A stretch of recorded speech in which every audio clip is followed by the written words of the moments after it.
안녕하십니까. 천재인 재개발 원장 이형우입니다. 요즘 우리 사회 의식이 추락하고 가정이나 학교에서 아이들의 인성에 크게 신경을 안 쓰다 보니 학교 이런 곳에서도 왕따나 폭력 이런 문제가 자주 발생하는 것 같아요.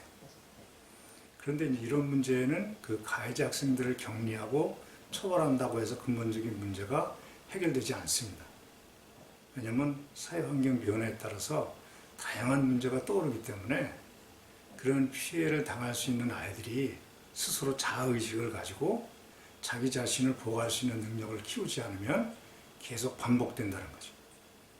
실제 이런 피해를 당한 학생들을 보면 일반적으로 자아의식이 굉장히 부족합니다.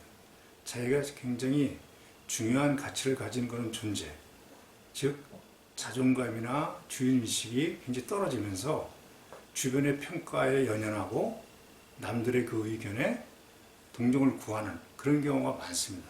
그런 것이 문제의 발단이 되는 거죠.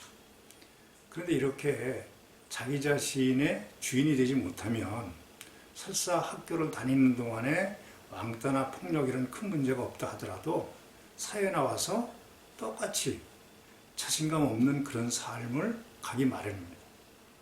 실제 우리 어른들도 보면 많은 사람들이 자신의 그런 삶을 가기보다는 주변의 어떤 분위기나 패러다임에 자기 자신을 휩쓸려 가면서 다른 사람들의 평가에 귀 기울이고 다른 사람들이 나를 어떻게 생각할지 굉장히 노심초사해 가면서 그렇게 사는 사람들이 많습니다.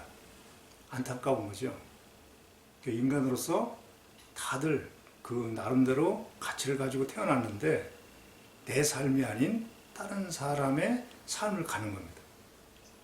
그러니 우리가 이런 문제를 해소하려면 아이들이 어려서부터 자기 자신이 굉장히 중요한 한 인간으로서의 존엄성을 인정받아야 된다는 부분을 인식시켜 줄 필요가 있습니다. 제가 참인간 코칭에서 말씀드렸듯이 아이들은 저마다 남과 다른 그런 특성을 가지고 태어났고 그 특성은 자기 잠재해 있는 역량을 발현해 가면서 가치가 있어지는 것이니 아이들이 부단하게 생각하고 자기가 그 삶의 주인이 될 수 있도록 그렇게 해주는 겁니다.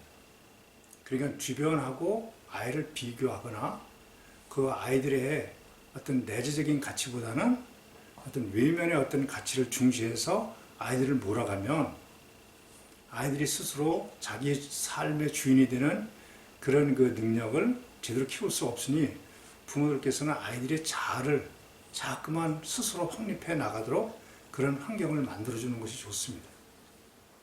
저는 아이들이 어릴 때 스스로 자아의식을 확고히 갖도록 하기 위해서 이 세상 인구가 수십억이라면 수십억의 사람들이 너희들한테 손가락질을 해도 너희들이 아니면 아닌 거다라고 늘 얘기를 했습니다.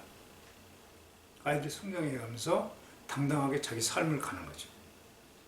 그러니까 부모님들께서는 아이들이 어려서부터 자기 자신이 굉장히 가치 있는 존재라는 부분을 인식시켜 가면서 자기 자신을 사랑하고 자기의 가치를 스스로 키워나가도록 늘상 얘기해주는 그런 단순 이론적인 것뿐만 아니라 스스로 행동을 통해서 어른들이 부모들이 아이를 이끌어 간다기보다는 서로 동등한 가치를 가진 인간으로서 그렇게 대우를 해주는 그런 행태를 유지한다면 아이들이 자신도 모르게 스스로 자존감을 가지고 자기 삶의 주인으로서 삶을 살아가는데 도움이 됩니다. 그렇다면 우리가 얘기하는 왕따나 학교 폭력 이런 부분은 걱정할 일도 아니죠. 나중에 사회에 나와서도 당당한 삶을 가는 것을 즐기실 수 있습니다. 오늘도 화이팅!